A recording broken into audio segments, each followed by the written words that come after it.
안녕하세요. 오늘도 사연살롱을 찾아주셔서 감사합니다. 벌써 80 넘게 인생을 산 할머니입니다. 요즘 세상이 100세 시대라고 하던가요? 하지만 이미 인생의 막바지를 살고 있는 저는 어렴풋이 제가 살 날보다 떠날 날이 더 가까워져 있음을 직감하는 듯합니다. 원래 살아있는 모든 것들은 마지막이 있는 법이잖아요. 그래서 요즘은 조금씩 주변 정리도 하면서 제 인생을 뒤돌아보는 시간을 보내기도 하는데, 그렇게 지난 날들을 떠올리다 보면 턱 하고 가슴에 걸리는 그날의 사건이 있습니다. 모든 것이 서툴고 부족하겠지만 모쪼록 제 이야기를 한번 들어줬으면 하는 바람입니다. 저와 남편은 똑같이 가난한 집의 가장이었어요. 둘 다 일찍이 돈 벌겠다며 서울로 와서 이 일 저 일 안 해본 일 없이 고생을 참 많이 했고, 그렇게 번 돈을 집에 붙여주면서 힘들게 살았다는 공통점을 갖고 있었어요. 그러다 저와 남편은 한 방직 공장에서 만나게 되었죠. 같은 처지이기에 누가 먼저랄 것도 없이 서로를 측은한 마음에 챙기게 됐는데, 그 마음이 점점 커지면서 저희는 부부의 연을 맺게 되었죠. 남편과 저는 남들 다 하는 혼례도 돈이 없어서 못했어요. 그냥 혼인신고만 하고 같이 살았죠. 하지만 그때는 돈이 없어도 서로가 있는 게 그렇게 든든할 수가 없었어요. 그리고 둘 다 워낙 아이들을 좋아해 빨리 아이를 낳고 싶다는 생각을 했었는데, 역시나 돈이 없어서 조금이라도 더 벌고 형편이 나아지면 갖기로 했었어요. 그래서 그때부터는 본격적으로 저희 부부는 돈을 모아야겠다고 생각했습니다. 남편과 저는 퇴근하고 난 후와 출근하기 전 새벽에 음식을 만들어 무작정 길에서 팔기도 했는데요. 그때는 그런 고생이 힘든 줄도 모르고 그저 남편과 있어 재미있고 행복하기만 했어요. 나중에 웃으면서 이야기할 추억이라고 생각했거든요. 그렇게 저와 남편은 낮에는 공장에서 일을 했고 새벽과 저녁엔 김밥, 만두 같은 것을 만들어 팔았습니다. 그렇게 한 5년을 살다 보니 각자의 집에 돈을 보내주고도 어느 정도 돈을 모을 수 있었어요. 그리고 그해 저희 부부는 간절히 바라던 아이를 얻게 되었는데, 그 아이가 지금의 저의 장남이었어요. 그렇게 아들을 낳고 저는 가난아이 때문에 일을 그만두게 되었고, 외벌이가 된 남편은 혼자였지만 책임져야 할 자식이 있으니 더욱 열심히 일을 했는데, 아무래도 둘이 벌다 혼자 버니 힘들지 않았다면 거짓말이었죠. 그래도 우리 부부는 큰 욕심은 없었어요. 버는 만큼 쓰면 된다고 생각했으니까요. 그리고 다행히 남편의 동생과 제 동생들이 그 즈음부터는 밥벌이를 하기 시작하면서 저나 남편은 더 이상 각자의 집에 돈을 보내지 않아도 되었죠. 그렇다 보니 그냥 없어도 없는 대로 살 수 있었던 것 같아요. 그렇게 2살 터울로 딸아이를 한 명 더 낳게 되었어요. 이제는 식구가 더 늘었기에 현실적으로 돈은 더 필요했고, 남편은 더욱 일을 많이 하려고 했는데 공장에서 너무 오래 일을 한 탓인지 그만 폐병에 걸리고 말았어요. 돌이켜보면 남편은 그동안 장기침을 많이 했는데 고만고만한 아이 둘을 키우고 없는 살림을 쪼개서 하다 보니 정작 남편을 챙기지 못했어요. 그런데 막상 남편이 병에 걸리니 이 모든 것이 제 탓인 것 같아 얼마나 울었는지 모릅니다. 여보, 그만 울어. 당신이 울면 내가 너무 미안하잖아. 당신이 뭐가 미안해요. 내가 더 미안하지. 당신 몸 이렇게 상하는지도 모르고 난 그저 당신이 벌어온 돈만 편하게 받아쓰기만 했잖아요. 그런 말 마. 적은 돈으로 어떻게든 살려고 당신이 노력한 거 내가 다 아는데 나야말로 가장인데 이렇게 됐으니 정말 미안해. 남편은 그 말을 하고 우는 모습을 보이지 않으려 고개를 돌렸어요. 그도 그럴 게 의사 선생님이 양쪽 폐가 다 너무 망가져 이젠 가망이 없다고 하셨거든요. 얼마나 살고 싶었겠어요. 하지만 살고 싶다는 말보다 미안하다는 말을 더 많이 했던 남편의 마음이 오죽할까. 지금도 남편을 생각하면 마음이 미어지네요. 하지만 그때는 아직 핏덩이 같은 아이들이 둘이나 있었기에 마냥 슬퍼만 할 수 없었고, 저라도 돈을 벌어야 했기에 그때부터 시간이 날 때마다 길거리 음식 장사를 하기 시작했는데, 돈이 없는 날은 주먹밥을 만들어 팔았고, 돈이 조금 있는 날은 남편이랑 그랬던 것처럼 김밥이나 만두 같은 걸 팔았어요. 그때 제 꼴이 얼마나 처량했냐면, 태어난 지 얼마 안 된 둘째는 등에 업고 첫째는 잃어버릴까봐 제 옆구리에 털실로 묶어놓고 장사를 했었죠. 아무리 그렇게 고생을 하며 돈을 벌어도 돈은 항상 부족했었고요. 그래서 결국 불어나는 병원비를 감당하지 못해 남편은 집에서 짧은 생을 마감했습니다. 남편이 마지막으로 남겼던 말도 미안해 였어요. 뭐가 그렇게 미안하기만 했는지. 저는 고마운 게 더 많은데 남편은 그렇게 허망하게 제 곁을 떠나고 말았는데요. 저와 아이들 앞에 남겨진 건 여전한 생활고였어요. 비상금이라고 꼭꼭 남겨뒀던 집세로 남편의 장래에 치르던 저였기에 그야말로 저와 아이들은 길거리에 나앉게 되었죠. 그렇게 상황이 최악으로 치닫다 보니 저는 정말 안 해본 생각이 없었어요. 그래서 한 번은 너무 아이들에게 미안해, 능력도 없는 엄마가 무슨 애들을 키우냐며 고아원 앞을 서성였던 적도 있었는데요. 아직 제대로 말도 하지 못하는 아이들은 자기들 엄마가 무슨 생각을 하는지도 모르면서 저를 보며 방실방실 웃는데, 그때 다짐했어요. 죽더라도 이 아이들을 위해 살다가 죽자고요. 그렇게 저는 어린 새끼들을 데리고 이를 악물고 버티고 또 버텼어요. 굶는 날도 많았고 잠자리를 구하지 못해 노숙을 했던 적도 있었지만 새끼들이 있는데 애미가 못할 짓이 없더라고요. 그 뒤 친정집에 부탁해서 단칸방 하나 얻을 돈을 마련한 뒤 시간 날 때마다 드문드문 해오던 길거리 음식 장사를 본격적으로 하기 시작했어요.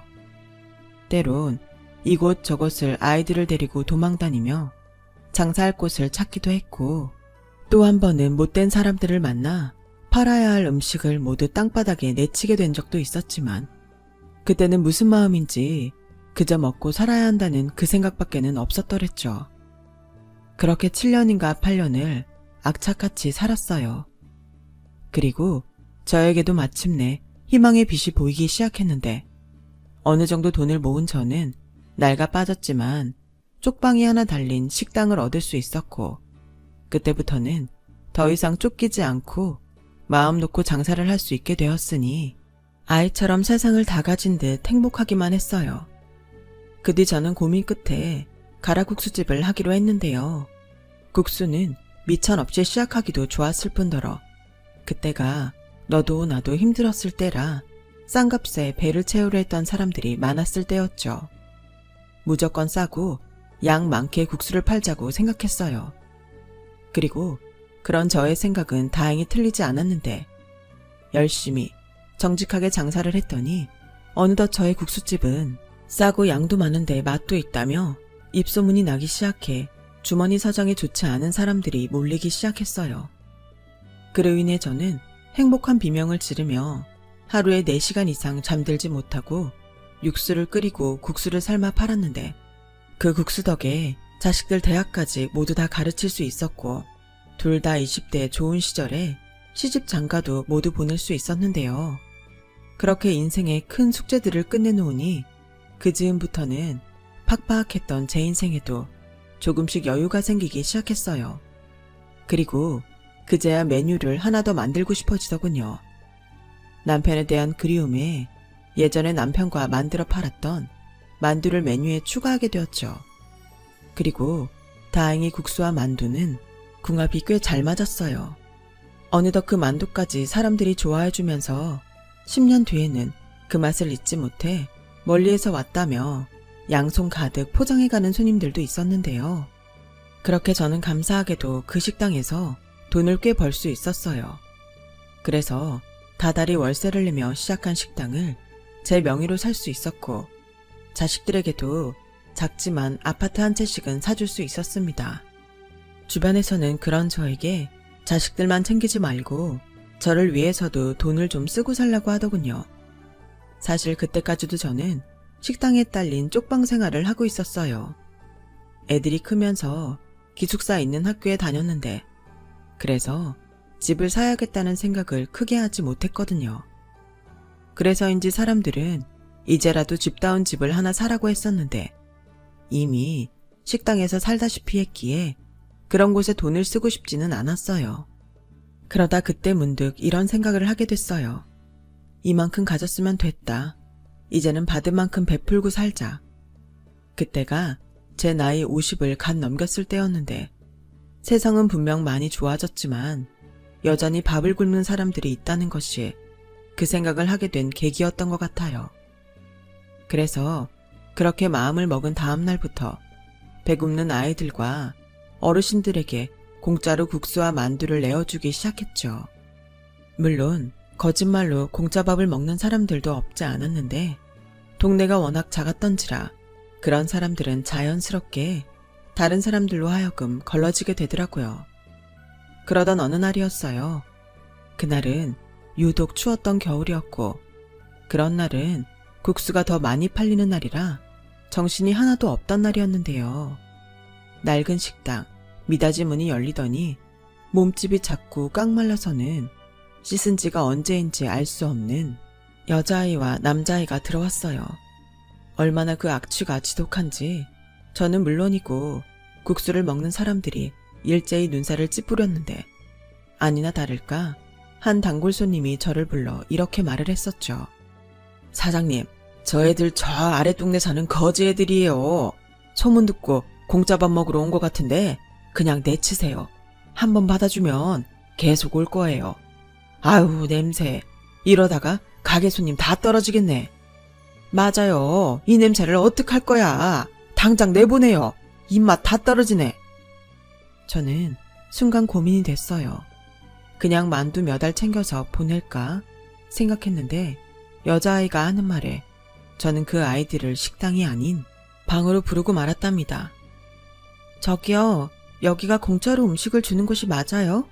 저는 괜찮으니까 제 동생이라도 밥 좀 먹여주시면 안 될까요? 저는 밖에 있을게요. 순간 식당 안의 사람들은 조용해졌어요. 누가 봐도 둘 다 며칠은 굶었을 것이 분명해 보였는데 누나의 마음이 너무 짠하게 느껴졌죠. 그래서 니네 둘 다 저기 방으로 들어가. 내가 금방 따뜻한 국수 한 그릇씩 주마. 괜찮아요. 제 동생만 주셔도 돼요. 아니면 제 동생한테 2그릇 다 주세요. 저는 정말 배 안 고파요. 그래? 그래도 아줌마가 국수가 많아서 그러니까 너도 와서 먹으렴. 너도 2그릇 먹어도 된단다. 네가 그랬잖니? 여기가 공짜로 음식 주는 곳이 맞냐고. 맞아. 그러니까 너도 와서 먹으렴. 그날 그 남매는 국수와 만두를 얼마나 많이 먹었는지 몰라요. 나중엔 제가 국수는 금방 배가 꺼지니까 밥솥에 있는 밥까지 줬는데 밥솥 가득 해놓은 밥을 개눈 감추듯 모두 먹어 치웠지 뭐예요. 변변한 반찬도 없었는데요. 그 후 저는 그 아이들을 거두게 됐어요. 여자아이에게 부모님이 모두 돌아가셔서 친척들에게 집을 뺏기고 길거리를 전전하게 됐다는 사연을 듣게 됐거든요. 여자아이는 이미 초등학교에 갔어야 할 나이였는데 길거리 생활을 얼마나 했는지 학교도 못 가고 있었어요. 그래서 저는 그 아이들을 양자로 삼기로 했는데요. 물론 처음엔 길거리 생활을 하는 것보다는 시설에 가는 것이 더 낫다고 아이들에게 말했어요. 하지만 둘 다 그건 절대 싫다고 울면서 고집을 피웠고 저는 다른 건 몰라도 아이들의 안전과 학교에 보내야겠다는 생각에 제가 아이들의 엄마가 되어주기로 마음을 먹었어요. 그런데요, 누가 그러대요? 왜 굳이 생판 남인 그 아이들에게 그렇게까지 하냐고요. 하지만 저는 그런 사람들에게 매번 똑같이 대답했어요. 제가 그렇게 하지 않으면 이 아이들은 언제 끝날지 모르는 길거리 생활로 돌아가야 할 텐데 그걸 알면서 저 어린 아이들을 모른 척할 수는 없다고요. 저 역시도 아이들과 배굴무며 길거리 생활을 했던 경험이 있었으니까요. 하지만 정작 저와 그런 생활을 함께했던 저의 자식들은 제가 그 아이들을 거두는 것을 반대했어요.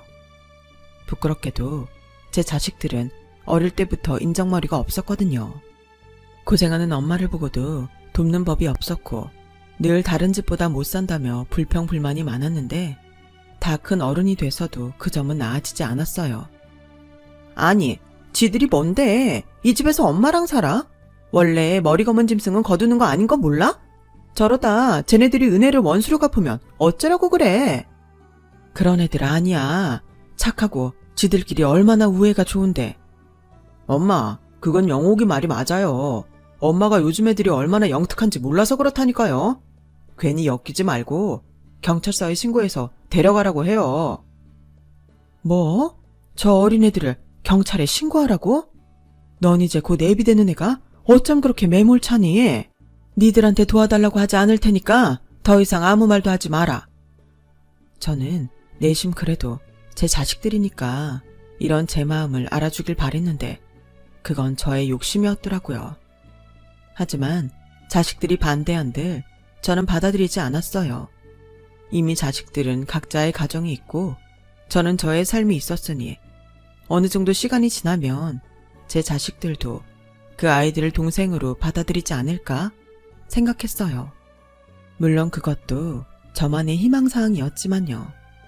하지만 훗날 어떤 일이 벌어질지 몰랐던 저와 아이들은 본격적으로 함께 지내게 되었고 아이들은 제가 아무리 괜찮다고 해도 눈치를 보는지 밥값이라도 하겠다는 듯 식당 일도 도왔고 집안일도 알아서 척척 했는데요. 저는 그게 또다시 밖으로 내쳐질까 두려워 아이들이 안간 힘을 쓰는 것처럼 보였어요. 그래서 저는 아이들에게 물어 그 친척이라는 사람들을 찾아갔고 그 아이들을 양자로 제 호적에 올리고 싶다고 말을 했어요. 그러자 아니, 보아하니 아줌마도 형편이 좋아 보이지 않은데 무슨 오지랖이 넓어서 저 애들을 거두겠다고 하는 거죠? 나중에 딴소리 하려고 하는 거 아니에요? 그리고 우리는 분명 저 애들이 길에다 버리지 않았어요. 우리도 시설에 맡기려고 했는데 지들이 멋대로 도망친 거라고요. 괜히 어린애들을 버렸다는 둥 이상한 소리 할 거면 당장 꺼져요. 할 말은 많지만 그냥 제가 애들 데리고 살 수 있게 동의서랑 써주세요. 애들 학교는 가야 하잖아요. 아니, 그러니까 왜 남인 당신이 나서서 이런 걸 받냐고요? 그럼 그쪽이 혈육이니 애들 책임지고 학교 보내실래요? 애들이 그동안 밖에서 얼마나 고생하고 지냈는지 알아요? 아무리 돈에 눈이 멀었어도 이건 어른이 할 짓이 아니잖아요. 저는 그렇게 아이들 편에서 큰 소리를 치고 말았어요. 그러자 그 친척이라는 사람들은 나중에 문제가 될 수도 있다며 짝이라도 한 듯 순순히 동의서를 써주려 하지 않았고 결국 제가 나서서 차후에도 애들을 돌려보내지 않는 것은 물론이고 자기들한테 그 어떤 불리한 요구도 하지 않는다는 각서를 써주니까 그제야 모두 동의서에 도장을 찍어주더군요. 저는 그렇게 늦둥이 아이를 둘이나 얻게 되었답니다. 그리고 아이들과 지내기엔 쪽방은 좀 좁은 것 같아서 식당 근처에 방 3개짜리 빌라를 구입했는데요. 아이들은 그 뒤에 정말 몰라보게 신수가 환해졌어요. 예의도 바르고 똘망똘망한 게 애들인데도 손이 전혀 가지 않더라고요. 공부도 참 열심히 했어요. 또래보다 초등학교 입학이 늦었는데도 전혀 걱정이 되지 않을 정도였죠. 그리고요, 정말 기특했던 건 이모, 저는 이 다음에 커서 이모한테 받은 만큼 모두 갚을 거예요. 이모가 아니었다면 저는 두영이랑 절대 이렇게 살 수 없다는 거 저 잘 알아요. 맞아요. 나는 세상에서 우리 엄마 아빠 다음으로 이모가 제일 좋아요. 이모가 만든 국수랑 만두는 이 세상에서 제일 맛있고요. 이모, 저 꼭 훌륭한 사람 될게요. 그래서 누나랑 이모한테 평생 효도할 거예요. 라며 저에게 감사한 마음을 늘 표현했다는 건데요. 무엇을 바라고 아이들을 거둔 것이 아니었는데 아이들은 마치 제가 생명의 은인이라도 되는 것처럼 반듯하고 똑부러지게 자라주었어요. 그렇게 저는 그 아이들을 모두 대학 공부까지 시켜줬고 어째 제가 낳은 자식들보다 그 아이들이 더 훌륭하게 컸는데 한 명은 초등학교 선생님이 되었고 또 한 명은 한의사가 되었죠. 그렇게 세월이 물 흐르듯 흘렀어요. 그리고 어느덧 저는 백발송송한 할머니가 되었습니다. 제 자식들이 낳은 손주, 손녀들도 장성에 있었는데 시간이 흐른 만큼 제가 거둔 아이들은 저를 이모에서 엄마로 호칭을 바꿔 부르기 시작했는데 시간이 충분히 많이 흘렀음에도 제 자식들은 그 아이들을 동생으로 인정하지 않았어요. 야, 니들은 우리 엄마한테 뭘 더 뽑아먹겠다고 아직도 이 집을 들락날락하냐? 아니, 우리는 엄마 혼자 계셔서 적적하실까봐 온 건데요. 엄마? 왜 우리 엄마가 니들 엄마야? 이것들이 가만 보니까 은근 우리랑 같은 급으로 놀려고 그러네? 오빠, 얘들 이렇게 뒀다가는 나중엔 우리랑 재산 싸움도 하겠어? 김용옥, 쓸데없는 소리 하지 마. 그리고 니들, 우리 엄마 덕에 지금 그렇게 잘 사는 건지 알고 있지? 각자 돈 버니까 그동안 받은 거 이자 쳐서 우리 엄마한테 갚아라. 형, 아무리 우리가 마음에 안 들어도 그렇게까지 하지 마세요. 저랑 누나 엄마한테 매달 용돈 드리고 있어요. 누구보다 받은 은혜 갚으려고 노력하고 있으니까 이제 이런 싸움은 그만했으면 좋겠어요. 어쭈, 그만하자고? 그만하고 싶었음 니들이 먼저 알아서 떠났어야지. 우리 엄마 돈으로 대학까지 가냐? 아, 됐고 지금이라도 늦지 않았으니까 제발 니들 얼굴 좀 우리한테 보이지 마. 돈이야 계좌로 보내면 되잖아. 저는 시장에 갔다가 큰 소리를 내는 딸의 목소리에 놀라 황급히 집 안으로 들어왔어요. 그리고 아니, 니들은 언제 와서 이런 소란을 피우는 거야? 또 얘네들한테 뭐라고 한 거야? 니들은 얘네들한테 뭐 하나 해준 것도 없으면서 콜핏하면 이상한 소리로 애들 기를 죽이니? 내가 전에도 말했지만 니들이 그럴 거면 여기 오지 마. 엄마, 엄마도 헷갈리나 본데 진짜 엄마 자식은 오빠랑 나야. 그리고 우리가 괜히 그래? 엄마 연세도 많은데 힘드시니까 그러는 거잖아. 지은이랑 두영이는 나 힘들게 안 해. 오히려 얘들이 날 도와주지. 그러니까 그런 말 하려거든 그냥 니들 각자 집에 가. 또 그러신다. 엄마, 오늘은 영옥이랑 제가 할 말이 있어서 왔어요. 야, 거기 니들 지금은 가족끼리 할 말이 있으니까 니들은 이만 자리 좀 비켜줘라. 아들은 그렇게 꽤 심각한 얼굴로 이야기를 시작했어요. 평상시 이런 적이 없었기에 저는 은근 긴장도 됐었는데 아들 입에서 나온 말은 제가 나이가 있으니 이제 그만 식당을 자식들에게 물려주는 것이 어떻겠냐는 말이더군요. 그러니까 가게를 니들 중 한 명한테 물려주라는 소리야? 니들 가게 나와서 일해봤어? 그리고 둘 중 누구한테 물려주라는 건데? 엄마는 그야 장남이 나죠. 뭐야? 오빠 나한테는 그런 소리 안 했잖아. 오빠는 잘 다니는 직장 있는데 무슨 식당을 한다는 거야? 설마 새언니더러 가게 하라고 하려고?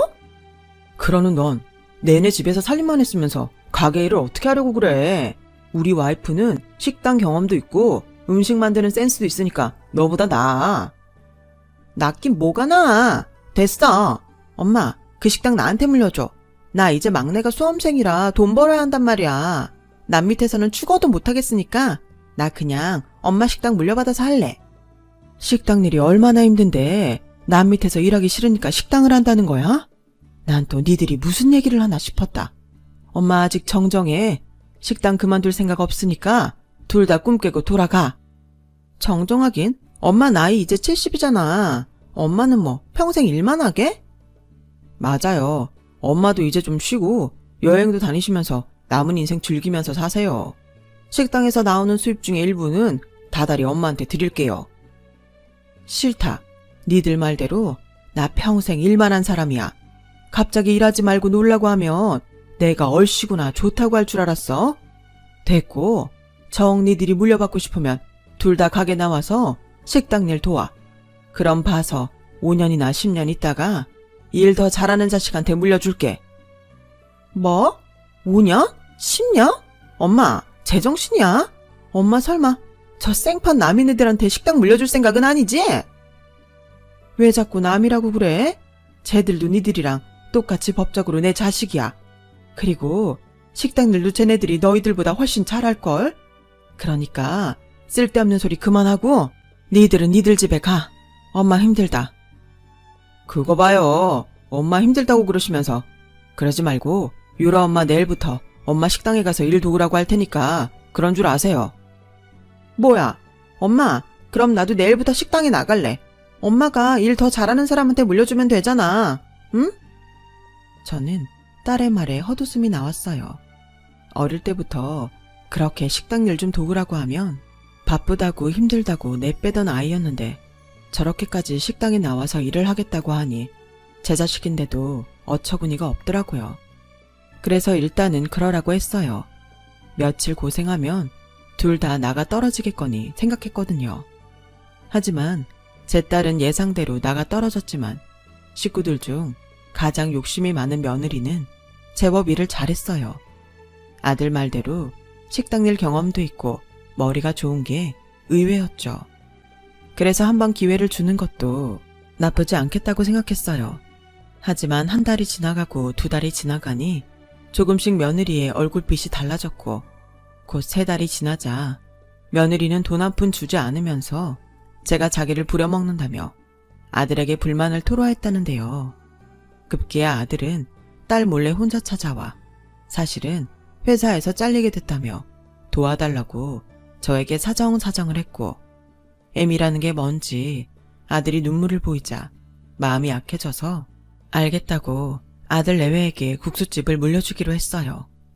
대신 딸은 식당에서 일을 하면 월급을 주는 걸로 이야기를 마쳤죠. 하지만 아니, 엄마는 어쩜 내 생각은 그렇게 안 해줘? 평생 오빠가 장남이라고 차별하더니 이번에도 그러는 거야? 내가 언제 차별을 했다고 그러니? 네 오빠한테 얘기해놨어. 너 가서 같이 일해. 오빠가 월급 준다고 했으니까 너도 가서 일하고 돈 벌어. 아니, 그건 월급이잖아. 엄마 식당이 보통 식당이야? 그 동네에서 단골 제일 많은 식당이 엄마 국수집인데 꼴랑 난 월급만 가져가라고? 솔직히 너 식당 일 하다가 못하겠다고 내뺐잖아. 그래도 네 새언니는 일은 곧잘 했어. 네가 전에 그랬잖아. 둘 중에 잘하는 사람한테 물려주라고. 그건 아이씨 몰라. 결국 딸은 제 말에 더는 찍소리하지 못했어요. 그리고 예정이 없었지만 저는 식당 일에 손을 떼게 되었고 그때부터는 함께 지은이와 두영이를 데리고 여행도 다니면서 해보지 못한 것들도 배우는 시간을 보냈는데요. 그렇게 4달 정도를 보냈는데 평소 친하게 지내던 단골 할머니가 저에게 전화를 거셨어요. 평소에도 식당에 오기 전에 사람이 많은지 만두는 많이 남았는지 전화를 주셨던 분이셨는데 오랜만에 전화를 주시니 반가워서 냉큼 전화를 받았더랬죠. 그런데요, 제가 전화로 듣게 된 말은 정말 생각지도 못한 말들이었어요. 자네, 지금 국수집 어떻게 돌아가는 줄 알아? 맛도 변했고 값이 2배 가까이 올렸어. 게다가 며칠 보이던 자네 아들이랑 며느리는 코빼기도 보이지 않고 서빙하던 자네 딸도 마찬가지로 가게에 없어. 동네 사람들은 이제 그 가게 망하는 건 한순간이라고 하는데 자네 알고도 모른 척하고 있는 거야? 아니, 근처 살면서 어째 자기 가게 한 번을 안 들여다봐. 네? 그야 제가 왔다 갔다 하면 부담스러워 할까봐 일부러 그랬는데. 알겠어요. 알려주셔서 고마워요. 저는 그 길로 식당으로 뛰어갔어요. 그랬더니 단골 할머니 말씀처럼 자식들이며 며느리는 없었고 아르바이트생인지 직원인지 저를 손님으로 착각한 젊은 애들만 있었는데요. 메뉴판을 보니 정말로 가격이 제가 팔던 가격이 아니더라고요. 게다가 식당 앞에 제 눈에 띄는 글귀가 있었는데 거기엔 무료 음식 중단, 주인 바뀜이라고 적혀 있었는데 정말 기가 막혔어요. 하도 간절해 보여서 마지못해 식당을 넘겼는데 이런 방식으로 장사를 할 거라고는 꿈에도 생각하지 못했거든요. 그래서 저는 당장 아들 내외를 식당으로 호출했어요. 엄마, 무슨 일이세요? 식당엔 왜 오셨는데요? 아니, 왜 니들 멋대로 가격을 올려? 게다가 내가 오랜 시간 하던 봉사도 그만한다고? 그야, 식당도 이젠 예전 같지 않은데 공짜로 먹겠다는 사람들만 주구장창 오니까 어쩔 수 없었어요.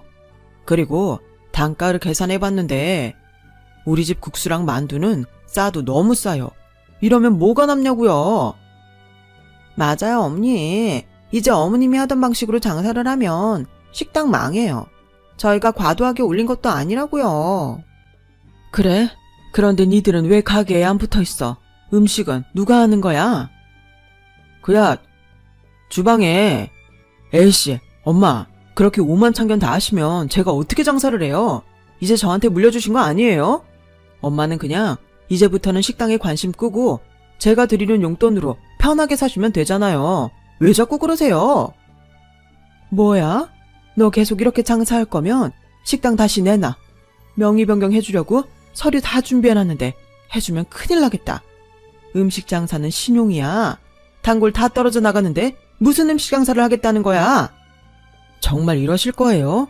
솔직히 국수는 고생하는 것에 비해서 버는 것이 없어서 조만간 고깃집으로 바꿀 생각이었어요. 가게도 낡아서 여기저기 손도 봐야 해서 신용대출까지 다 받아놨는데 이제 와서 이 식당을 다시 달라시면 어떡해요? 그리고 엄마 장손, 우리 큰아들 곧 결혼하는데 저런 허름한 식당이나 한다고 하면 우리 아들이 기가 죽지 않겠어요? 그래서 이번 기회에 싹 뜯어 고치려고 했는데 이번 일은 아무리 엄마라도 저 못 물러나요. 뭐야? 이제 보니 아주 내가 도둑놈을 키웠네. 법적으로 아직은 내 식당이야.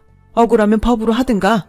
나 당장 내일부터 예전처럼 장사할 테니 고깃집을 하건 정육점을 하건 다른 데 가서 하거라. 저는 그렇게 한바탕 난리를 치고 다시 식당 일을 하게 됐어요. 단골 손님들에게 몇 번이고 죄송했다고 머리를 숙이며 힘겹게 예전의 식당으로 돌려놓았는데 그 일로 자식들하고는 남보다 못한 사이가 돼버렸죠. 하지만 애미라는 게 무슨 죄인지 처음엔 괘씸에 별 생각이 없었는데 시간이 지나니 내가 그때는 너무 지나쳤나 하는 후회가 찾아왔어요. 그리고 때마침 몸 이것저것이 말썽을 피우기 시작했는데 손목과 허리도 아프고 다리도 퉁퉁 붓는 게 예전처럼 장사를 할 수 없게 되었고 점점 마음도 약해졌어요. 그러던 어느 날이었어요. 엄마, 나야. 엄마 딸 영옥이. 오빠한테 들었어. 오빠도 뭐 지나치긴 했지만 엄마도 정말 너무했더라. 그래서 뭐 너는 식당에 나오지도 않았잖아. 그야 나도 사정이 다 있어서 그랬지.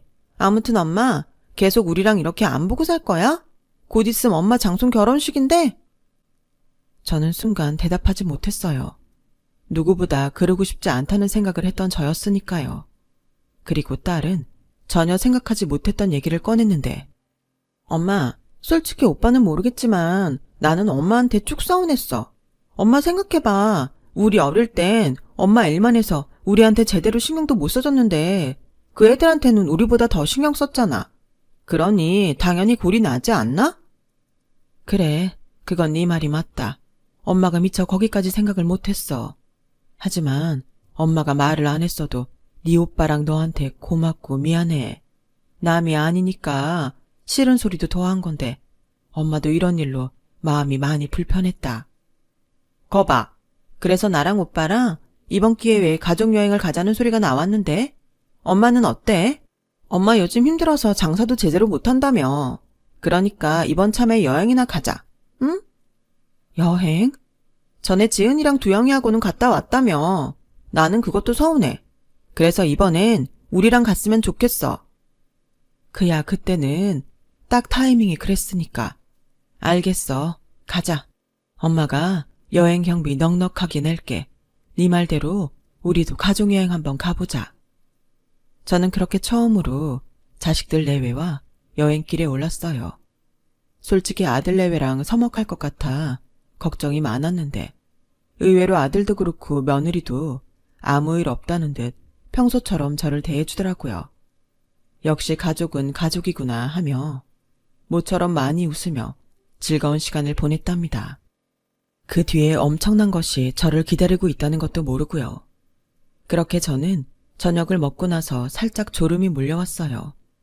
하지만 아들과 딸은 웬일인지 저녁 먹은 걸 소화도 시킬 겸 요 앞에 산책이나 가자고 먼저 말을 꺼냈고 솔직히 피곤해서 자고 싶었지만 제가 또 언제 아들, 딸이랑 산책을 하겠나 싶어 눈꺼풀만큼 무거운 다리를 옮겨 산책길에 나섰어요. 그러자 이번에는 아들이 제가 걷는 것이 영 불편해 보인다며 저를 업어주겠다고 했고 저는 됐다고 했는데 엄마, 아들이 엄마 한번 업어드리고 싶어서 그래요. 그러지 마시고 업히세요.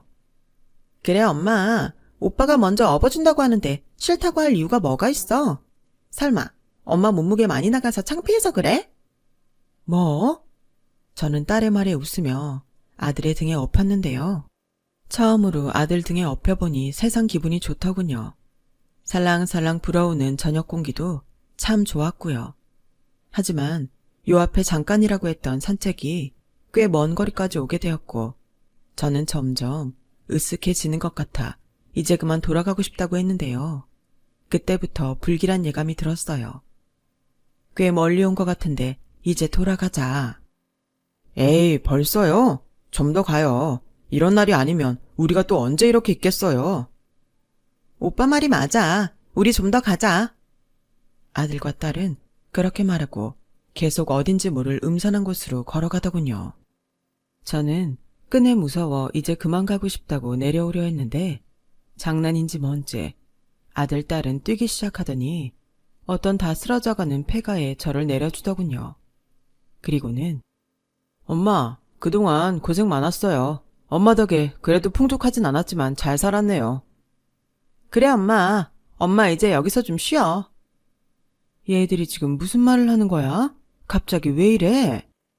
그러게, 그때 그냥 식당 명의 내 앞으로 해줬으면 좋았잖아요. 괜히 엄마가 나서서 일을 다 망쳐놓으니까 이것밖에는 방법이 없었어요. 엄마, 죄송해요. 너 지금 무슨 짓을 하려는 거야? 별짓 안 해요. 그냥 엄마는 쭉 여기서 계시면 돼요. 식당 명의는 엄마가 준비해 놓은 서류로 제가 알아서 옮겨 놓을 거고 엄마 살던 집도 영옥이가 알아서 할 거니까 엄마는 그냥 조용히 여기에 계세요. 행여 저희 만나러 오실 생각은 마시고요. 아, 그리고 엄마가 믿는 걔네들도 엄마 찾지 않을 거예요. 나랑 영옥이가 엄마 요즘 힘드셔서 요양원에 모신다고 이미 말 다 해놨거든요. 그러니 이제는 제발 자식들 인생 방해하지 마세요. 너 지금 날 여기에 버리겠다는 거야? 엄마, 버린다니. 내가 전에도 말했지. 우리도 서운해서 골라서 그래. 그래도 오빠랑 내가 엄마 장례는 잘 치러드릴 거니까 그건 안심해도 돼. 그럼 엄마 잘 지내세요. 나랑 오빠는 엄마 덕에 잘 먹고 잘 살게. 지금도 손끝이 떨려오네요. 화가 나서라기보다 솔직히 그때 엄청 무서웠거든요. 마치 귀신이라도 나올 것 같은 그곳에 버려졌으니 오죽했겠어요. 그날 저는 정말로 어린아이처럼 살려달라고 엉엉 울었어요. 하지만 어느 누구도 저를 도와주러 나타나지 않았고 동이 틀 때를 기다려 어딘지 모를 그곳을 배회했는데 아무리 걷고 또 걸어도 뭐에 홀린 듯 같은 곳을 뱅뱅 도는 것이 정말 무서웠죠.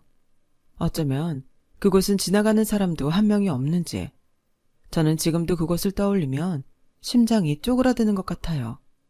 그렇게 하루 종일 걷고 또 걸었어요. 그러다 다시 어두운 밤이 되었고 이젠 폐가로 돌아갈 수도 없어 정말 길바닥에 꼼짝도 못하는 지경에 이르렀는데 저 멀리서 희미한 불빛이 어렴풋이 보이더라고요. 그리고 엄마! 라는 반가운 목소리가 들렸는데 그때 안도감에 기절을 했는지 그 뒤 기억은 지금도 전혀 나지 않아요. 눈을 떠보니 막내 아들인 두영이가 근무하는 한의원이었다는 것이 고작 다였죠. 엄마, 저랑 두영이가 엄마를 얼마나 찾아다녔는지 알아요? 큰오빠랑 언니가 죽어도 말해주지 않아서 동네 CCTV 찾아다니면서 겨우 엄마를 찾았어요. 엄마, 도대체 거기 왜 있었던 거예요? 그 근처는 요양원도 없던데.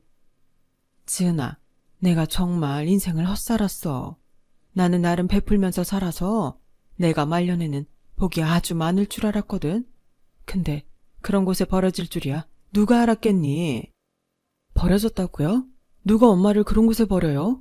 두영이가 그러는데 엄마 진짜 위험할 뻔했대요. 기력도 많이 약해지셨고 맥도 약해지셔서 내가 얼마나 무서웠는지 아세요? 엄마, 저 그동안 정말 많이 참았어요. 근데 이번 일은 도저히 그냥 넘어갈 수가 없어요. 엄마가 안 된다고 말리셔도 저 큰형이랑 큰누나 경찰에 신고할 거예요. 이건 범죄예요. 도영아, 엄마 놀라셔. 그 얘기는 나중에 하자. 누나는 벌써 잊었어? 우리도 똑같이 길바닥에 버려졌잖아. 그때 나도 누나도 얼마나 무서웠어? 근데 우리 엄마는 아무도 없는 그런 곳에 버려졌다고. 나는 절대 용서할 수 없어. 아무리 우리가 친자식은 아니지만 이런 일을 참는다는 게 자식으로서 말이 돼? 저는 그 애들의 말에 그저 눈물만 났어요. 부끄럽기도 했고요. 그래서 이번 기회에 많이 늦었지만 자식 교육을 제대로 하겠다는 다짐을 했고, 저는 그 뒤 예정되어 있던 첫째 손자의 결혼식에 한껏 치장을 하고 지은이와 두영이와 함께 참석했는데요. 아들과 딸, 며느리는 마치 저를 귀신 보는 듯 소스라치게 놀라는 눈치였어요. 왜 아니겠어요? 지들이 버리고 간 제가 이렇게 다시 나타날 거라고는 꿈에도 생각하지 못했겠죠. 엄마? 거기서 어떻게 왔어? 혹시 니들이 엄마 찾았니? 너 그 입 닫아. 그리고 어머니, 화는 많이 나셨겠지만 오늘은 결혼식이니 이따가 하면 안 될까요? 보는 눈이 너무 많은데. 됐어. 엄마, 거기서 어떻게 여기까지 오셨는지 모르겠는데 미리 말하자면 이미 식당은 제 명의로 넘어왔어요. 그리고 엄마가 살던 집은 영옥이가 대리인으로 처분했고 곧 새로운 사람이 이사 들어간대요. 이미 다 끝났어요. 엄마 건 이제 하나도 없다고요. 그래, 정말 내 것이 하나도 없을까? 딸과 아들 내외는 제 말에 눈이 휘둥그레졌어요.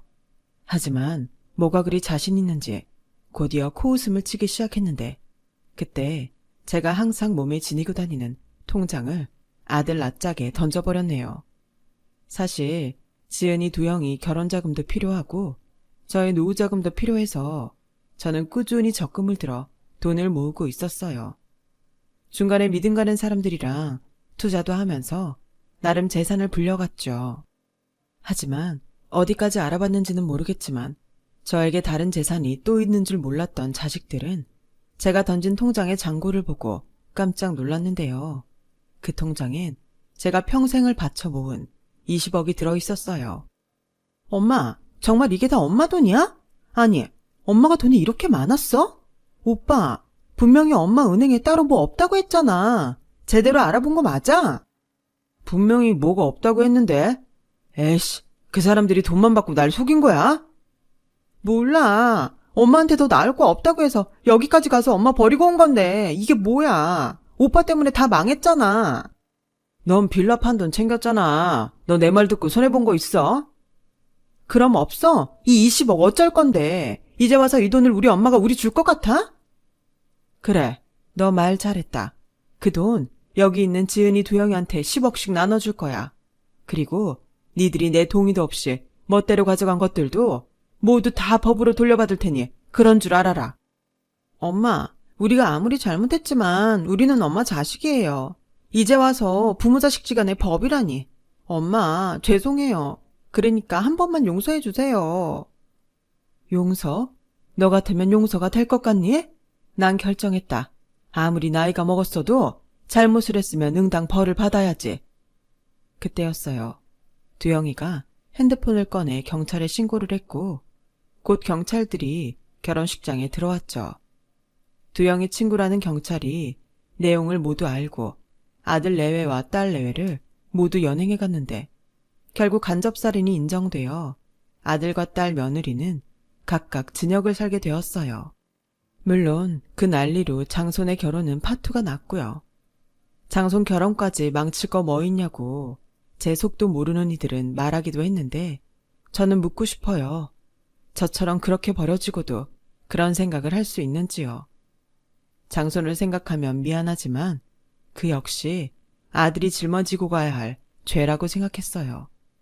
그리고 아들과 딸에게 불법으로 넘어간 저의 재산은 법적으로 다시 저에게 돌아왔는데 자식들에게 이런 일을 당하니 더는 장사를 하고 싶은 마음도 없고 그 집에 살고 싶다는 생각도 없어지더군요.